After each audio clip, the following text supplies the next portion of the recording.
To continue, like the trend from the morning has been how technology has been helping different aspects of education.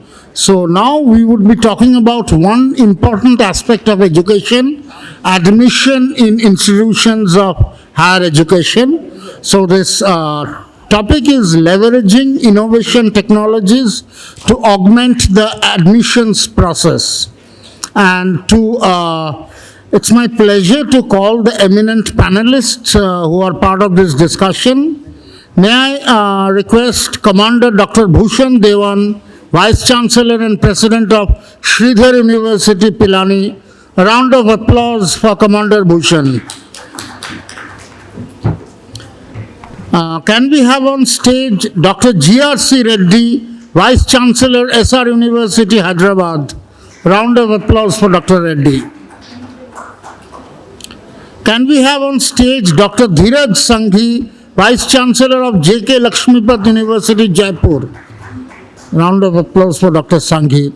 And to moderate the discussion, can I call on stage Mr. Hemant Sahal, Founder and CEO of Colpol. Welcome, Hemant. It's all yours. Thanks so much. Hi, hello everyone.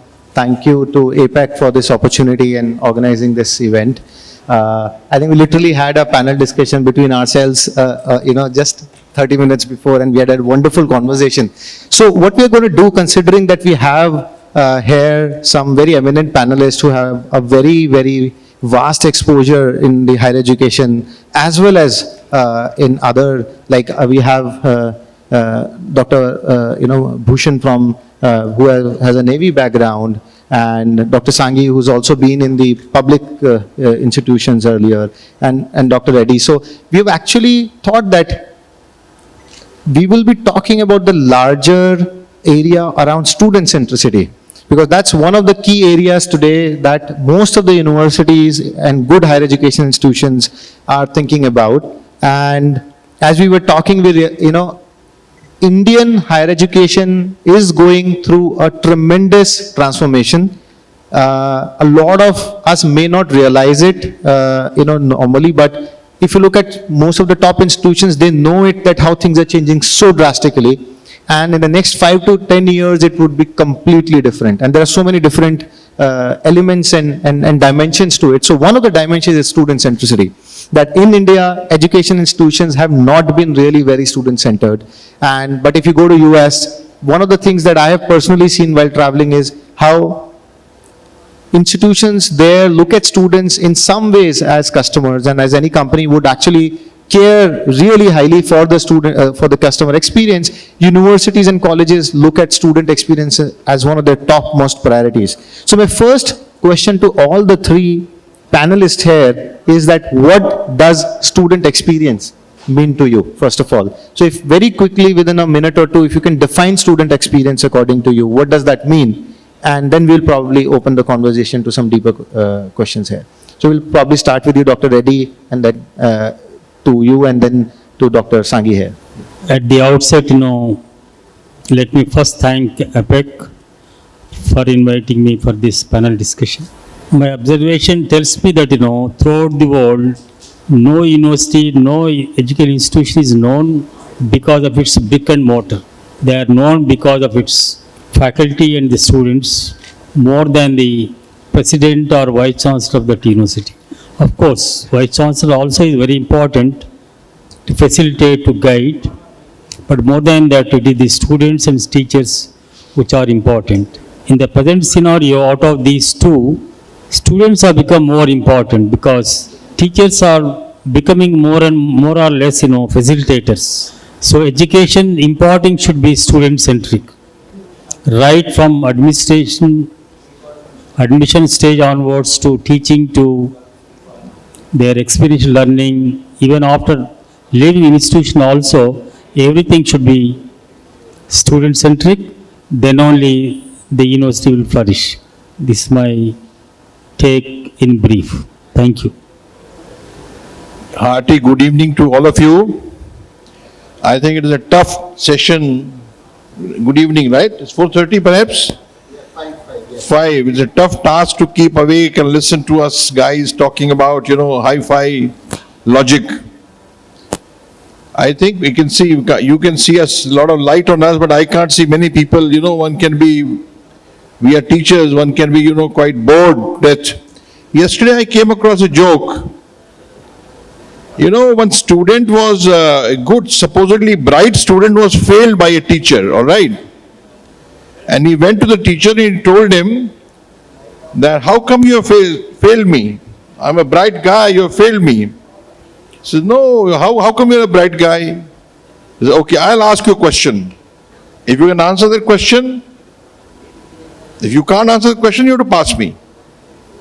Done. So that student asked the teacher, question was in 3 parts.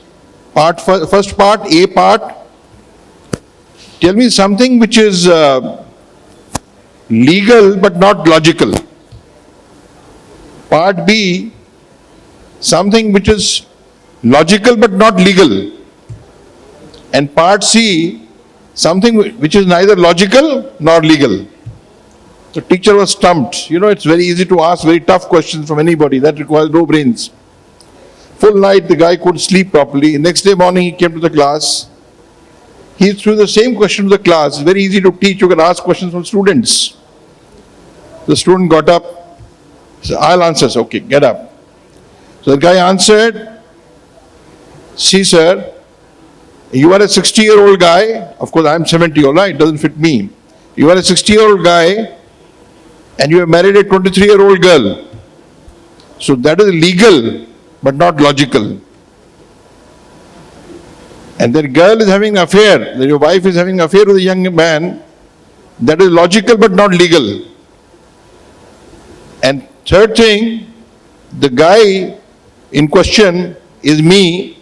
You have passed me even though I had failed. So that is neither logical nor legal. Nobody got the joke, is it? Anyway, it doesn't matter. I am only laughing. It means very few people are awake. Okay, I'll tell you. I think Hemant has really turned the topic very nicely. Unless you are customer centric, the whole focus is that in any commercial transaction, any business transaction, or any transaction which has to go forward, it should be win-win. And win-win, how does win-win come? I think student, who is the main customer, who is a key stakeholder, he should derive most benefit out of it. Now what is most benefit? Maximizing his learning outcome, maximizing his knowledge, maximizing his skills, and all that is done nicely. As they say, when you serve food, it should be good, nutritious food, but served tastefully, served in good decoration and neatly, right? So same thing I can sense. Student-centric means what? Maximizing learning of throughput. That is what student wants inherently, though he may not say it, articulate very clearly, but in a very enjoyable fashion. But there again, to my mind, there is no absolute yardstick. If you leave it on student-centric, doesn't mean student decide everything. To my mind, it should be a negotiated decision. For example, now if you are the boss of a guy, you must set your targets in a negotiated way. Okay, boy, next 3 months, okay, son, next 3 months, 6 months, 1 year, what are you going to achieve? It should be negotiated. So student centricity means, to my mind, we as teachers should make it a point that to make the whole experience enjoyable, that student is taken into task as a co-decision maker, co-creation of the learning outcomes. Perhaps that is what we could keep in the back of mind to take things forward. Thank you. Thanks, Hemant, for a nice question. Student experience. What typical, at least private universities do today in terms of student experience is provide him comfort.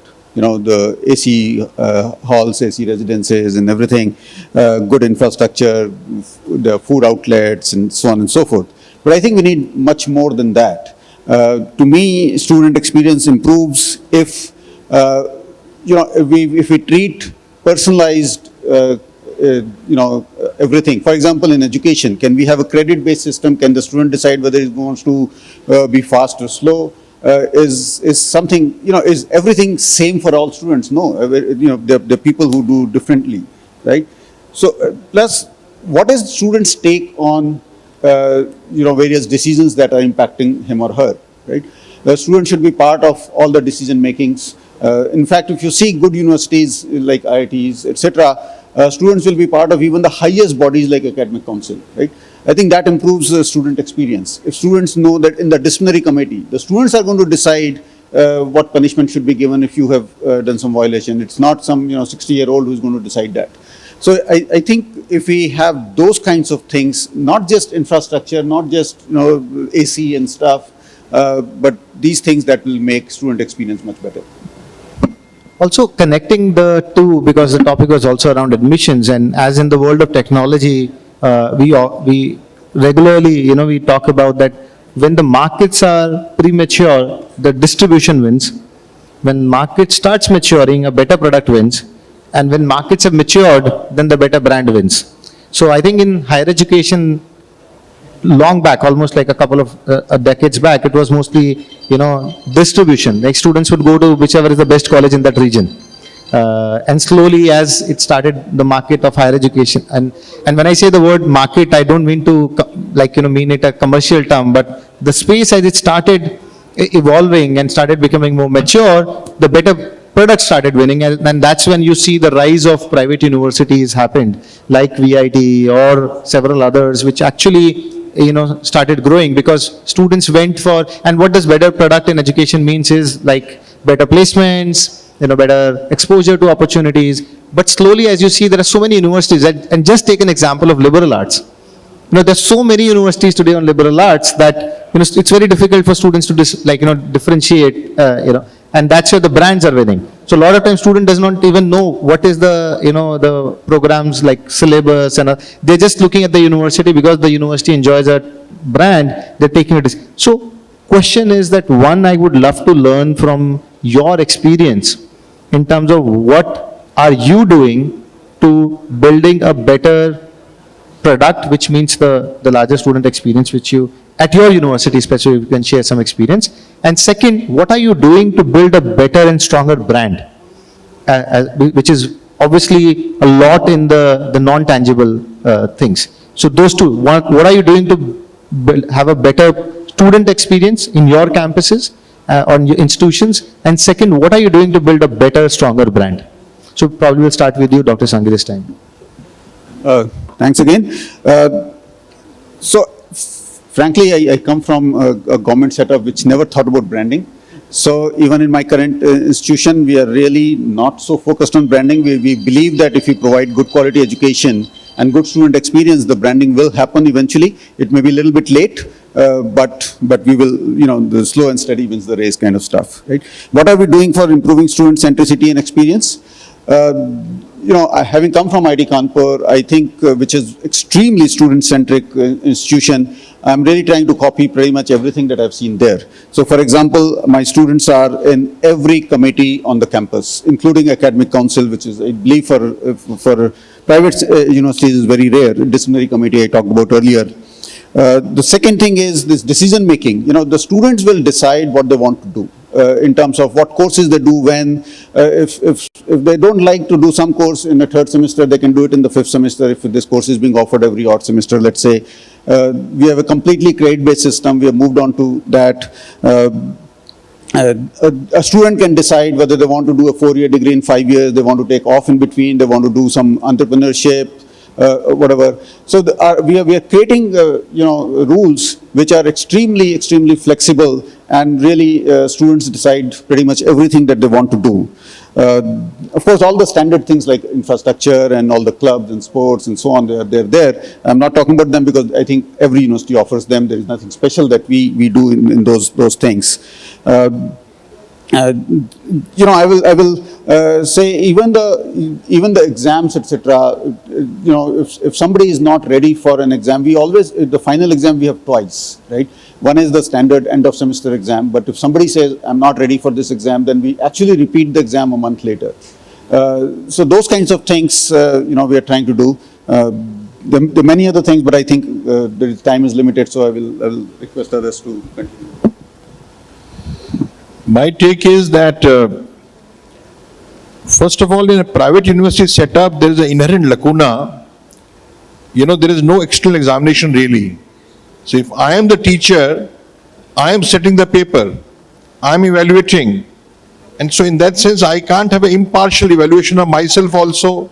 I can't have impartial evaluation of the learning outcomes also. So in my university, I have tried to implement, I'm in the process still of implementing question banks. So once question banks are made covering full syllabus, then in a random fashion, the teacher himself doesn't have to select the question paper. Of course, question bank will have to be made in a fashion that, there are short questions, one section, then another little longer questions and descriptive questions. So with that, what happens, at least the learning outcome may improve.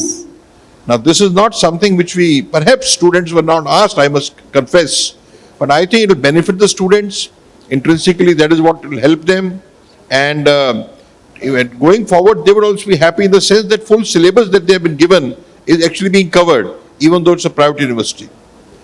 But I see one more important point, which is given to us by NEP. NEP meaning New Education Policy 2020, which is in the implementation now, 22, 23, 24, it get implemented.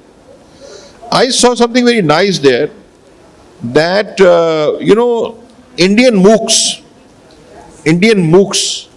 what is MOOCs? As many of us know that, massively online computer open course. So there, UGC has very nicely done a nice thing that 40% of the credits, yes, 40% of the credits, weightage of any course can be through MOOCs. That means inherent flexibility. Student can pick and choose. Of course, again, negotiated between the teacher and the taught. So that flexibility will come up. Second thing, which student centricity, which in my university, from my personal background as ex-commander in the Indian Navy, then being in a corporate as vice president of TCS, you have to engage with the students, engage with the client, with the customer. I think we're trying to have a lot of sports activities in our nice campus, 60 acres campus, where students can even have match with the teachers, whether it's volleyball or cricket and what have you. So that to my mind, the single most important litmus test of student centricity is, does the student feel engaged, quote unquote engaged, in his experience in the university, whether teaching, curricular, co-curricular, whatever. And similarly, teacher should also feel engaged. So that bonding, so that is second thing which we are trying to do in our university. It's too early to see the outcomes, because we're just coming out of COVID, and that is where these things will take some time to show results. Thank you.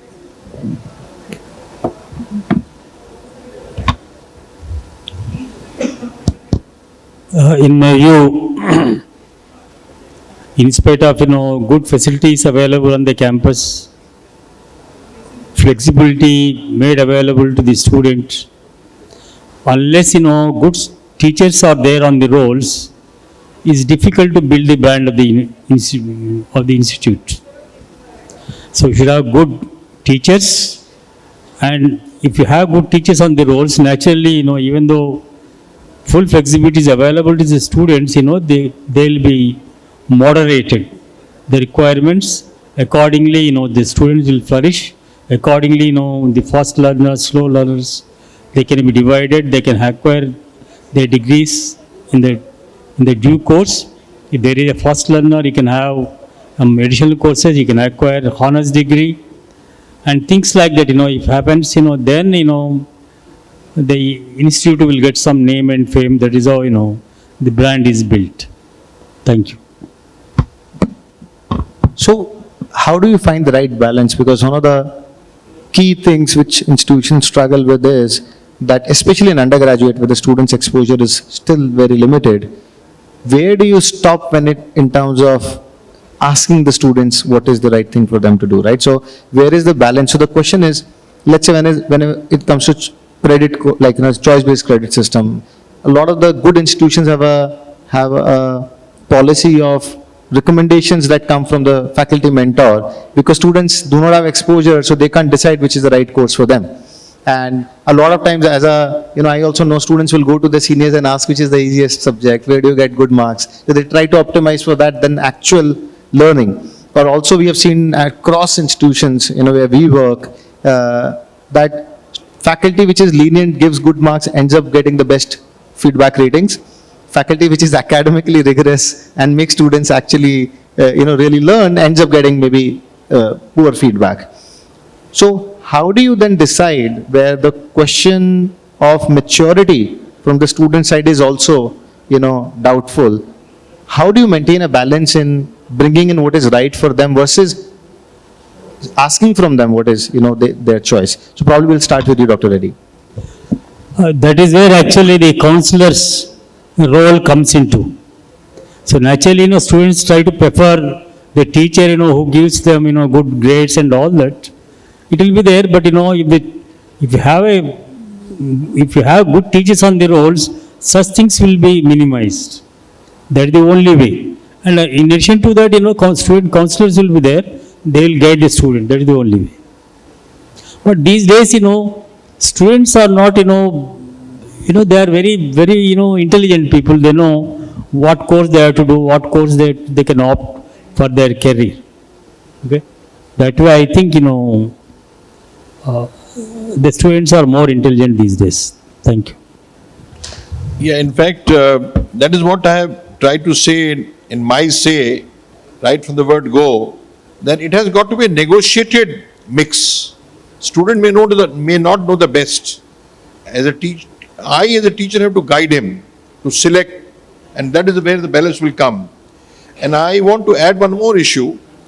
I think in our education, if about 30 to 40%, I said MOOCs in my previous say, and I think about 30% more, if we make internship, more extensive or intensive internship, that will generate a lot of interest for the student, and that can lead to a lot of flexibility. I may like to go to, let's say if I am a chemistry student, I may like to go to a pharmaceuticals company for my internship, or I may like to go to, let's say, a polymer industry or whatever. So that can really bring a lot of flexibility. And internship again means a lot of learning throughput. It's not a lazy way out. Teacher has to be fully engaged and involved. So that is second part which can also bring a lot of flexibility, and the balance will come by teacher constantly guiding and negotiated settlement as to what has to be taught, what has to be learnt, rather than leaving it entirely either to student or traditional way entirely to the teacher. Thank you.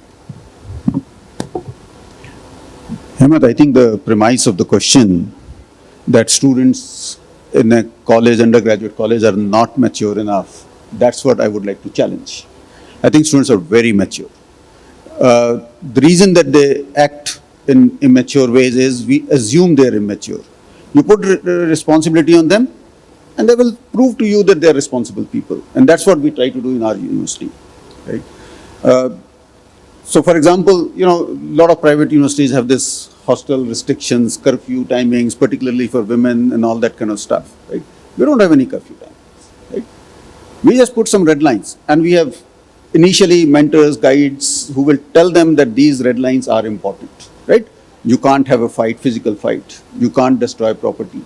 You can't steal. There are 3-4 things that we say. Other than that, you can do anything under the sun at any point in time.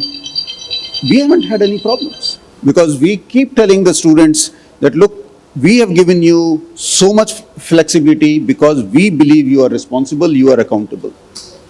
And you don't see any problem after that, right? You talked about, faculty feedback. I can tell you we have done this research on faculty feedback versus easy grades when I was dean at IIT Kanpur, and we have done the same thing at JKLU. There is no correlation between easy grades and better feedback. There is no correlation at all, right? So I don't believe, I think students are very smart. Students will give you easy grades or easy feedback if they don't trust the feedback system, right? If they believe that this feedback can be leaked out or somehow can be, it's not anonymous, then they will give you, feedback which is linked to whatever, right? Otherwise, students, at the age of 18, 19 are very mature and very responsible. You just have to give that responsibility to them. Yes, some bit of counseling, some bit of advising is necessary. Thank you.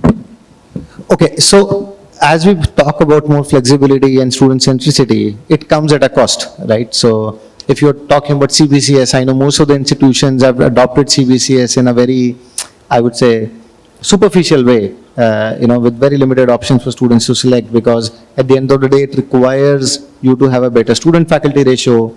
You need to have more infrastructure available for those courses to be offered.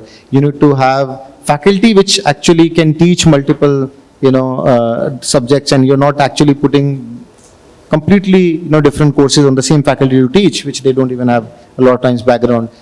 So at private universities, when the only resources you have is the revenue that you're generating, which is the student fees, and in India anyways, research and consulting is very, very minimal. So it's largely the fees that you collect from the students. How have you addressed that, or is that continues to be a challenge in terms of how do you make sure that you're bringing the best kind of flexibility, student centricity? On the other hand, you have to manage it within the resources that you have, which is obviously minimal at the private university level. So, Hemant, again, I'm going to say your assumptions have to be challenged. I think, does flexibility comes with a cost? Sometimes a little bit, yes. But I think it's really a mental block most of the time, right? So if I have, a batch size of 60, and if I have to offer 3 courses in an elective slot, then yes, my faculty cost goes up. I have to offer 3 where 1 was enough, right? But if I have a, student size of 180, and I have to offer 3 courses, well, I needed 3 faculty even for the otherwise, right? So there is really no additional cost. It's just mental block, right? And today, technology provides a solution to this, as Commander Saab have said. Now, today MOOCs are allowed by UGC. So what we do is, of course, we do invest in faculty. I think we have a faculty to student ratio, which is probably the best in the country. We have 1:13. I don't think there is any even government institution with that kind of faculty student ratio.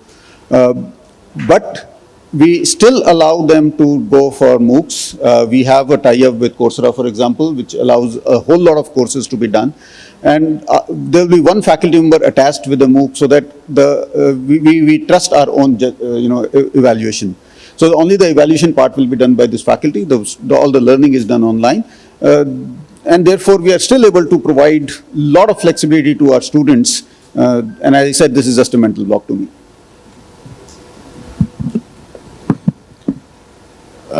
I am really impressed by this thought that, lot of flexibility can be given to students and they're very matured. But I just want to say one thing. Let us say from my naval experience, I did BE BTech from within Naval College of Engineering, Lonavala, after becoming commissioned officer. Now, I don't know very well that when I go to a warship after doing my BE as part of my posting, or when I go to a naval dockyard in Bombay, Visakhapatnam, where warships are getting repaired, do I really know what all skills are expected out of me? I really don't know. Same thing I'll say in TCS. I think TCS, Wipro, Infotech, whatever, in TCS, what we used to do, it's well known. Students after BTech, after their BTech, they have joined us. After a tough selection process, they have joined us. Let me tell you, they are not at all in, plug and play mode. They are not at all in plug and play mode, meaning I can't start using them from day 1. Which means what? There's a lot of gaps between what they know, and what they're expected to know. There were all of us, all these IT companies are having their own 3 months course. We used to have it in Trivandrum those days. Only 20,000 was the strength of consultants in TCS. Now it's 3 lakhs. So many centers, Odisha, Chandigarh, this and that. So my point, again, I want to say that it has got to be a negotiated position. That what they need to learn. However mature students are, we will of course not doubt their ability, that, their intention should not also be doubted. I'm with this totally. But still we'll have to do this in a negotiated way, like carrot and stick story, negotiation. Thank you.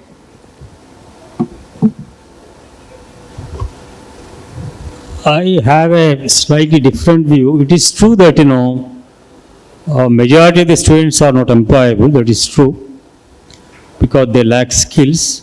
But apart from this, we don't produce any students, suiting to a particular industry. That is not the, our cup of tea. We just produce a student with all well-rounded personality, with all the knowledge, with all the general skills. Once he opts for a particular industry, it is not a big thing for him, to immediately switch over to that task. This is what. Only thing is, by the time the student comes out as graduate, he should be a well-rounded personality in his area. That's what I want to say. All right, so I think I quite agree with you on the part, because a lot of the universities where we work, we have seen CBCS has actually reduced the cost, because earlier for every different stream they had faculty members who would only be teaching limited subjects and would have limited enrollment, because their seats are limited by the councils and others. But now by being able to offer the same courses to other programs also, that enrollments have increased and there is a better utilization of faculty members in the campus, because they are able to teach to other course programs. So we have seen the cost in fact going down by the proper implementation of that. But my final question, and then we'll probably open up if there are any questions from the audience, is two questions. First, when you started becoming student-centered, what is the period that you see before it starts showing you the larger outcomes in terms of admission, in terms of placements? Because a lot of times in the world of instant coffee, we are looking at immediate results. So, and the leadership or the management can be very impatient with saying, it's been 1 year, we have done it, they want to measure. So what, in your views, what is the time period that you see that being more student-centered starts yielding results in terms of the KPIs that are easily measurable, which is admission, placements, kind of things? And second is, how do you measure that? Are you getting better or you're actually getting worse? There are a lot of institutions which have tried doing certain things, like cosmetically it looked like things were getting better, but over a period of years it seems like it was actually going worse. So two questions, like I said. One, what is the time frame you see when student centricity starts showing results in terms of the KPIs that are easily measurable, like placements and admissions? And second, how do you really know that you're getting better or worse?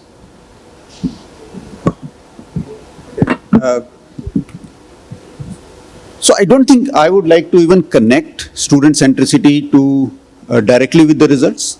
But I tell you what really happens. Once we are student centric, students have a lot more confidence in what you say, right? So today when I tell my students, so we have a program in JKLU where we say all the students we encourage to spend a semester in another university, right? And most of our students will go to IITs, IIITs, some NITs. Very few institutions take such non-degree students, but this 8-10 universities which do, our students will go there or abroad and so on, right? Now, earlier when we used to tell our students, it's good for you to spend a semester in some top institution, they were very afraid of this. This is new to them, right? But today, because of student-centric nature, a student can walk into a vice-chancellor office, my PA would allow a student to walk in if I'm free at that time, while, everybody else may have to take a, appointment, right? So today when I tell a student, look, why don't you apply to spend a semester in IIT Kanpur? He thinks about it and says, yeah, if Vice Chancellor is saying so, most probably this is in my interest, right? I'll give you a story. Like last year when I became Vice Chancellor, I talked to each and every graduating student for 15 minutes, right? And I asked them what their goals are, what they want to do in life in next 10 years, 20 years, and so on.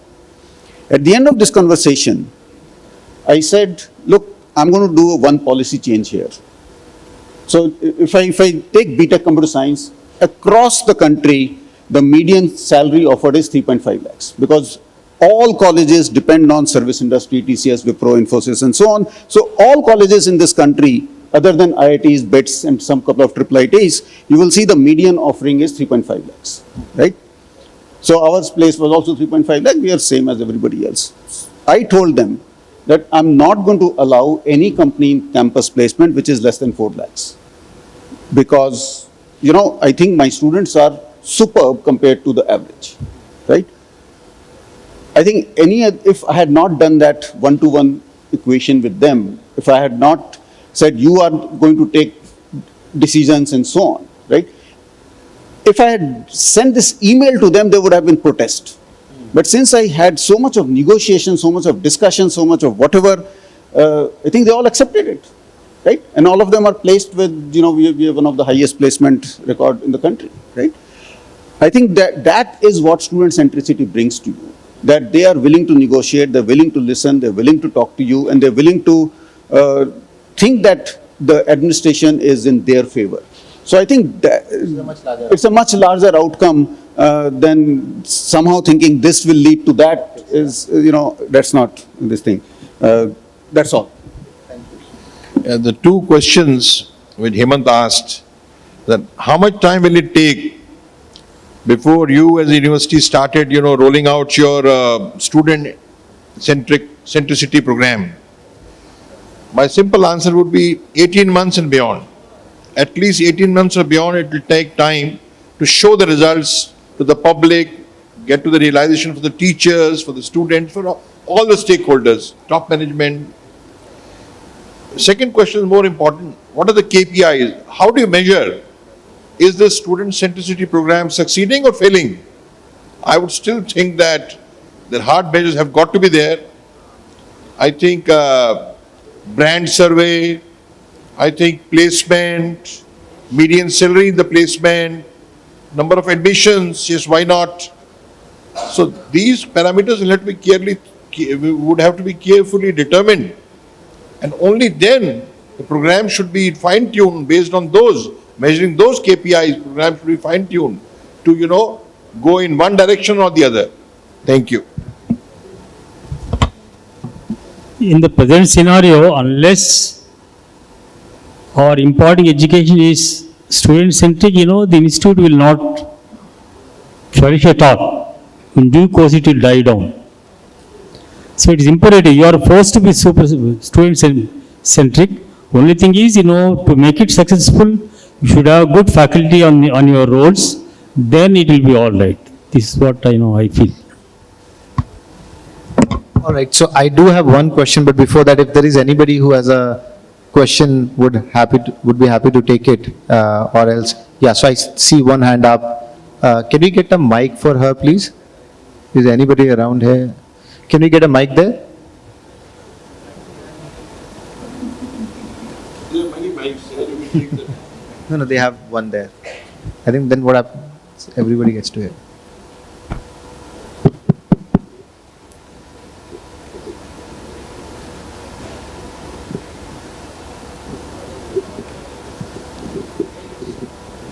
If you can just quickly also introduce yourself so that good evening. Just wanted to, I was finding your conversation very interesting, but I have one question.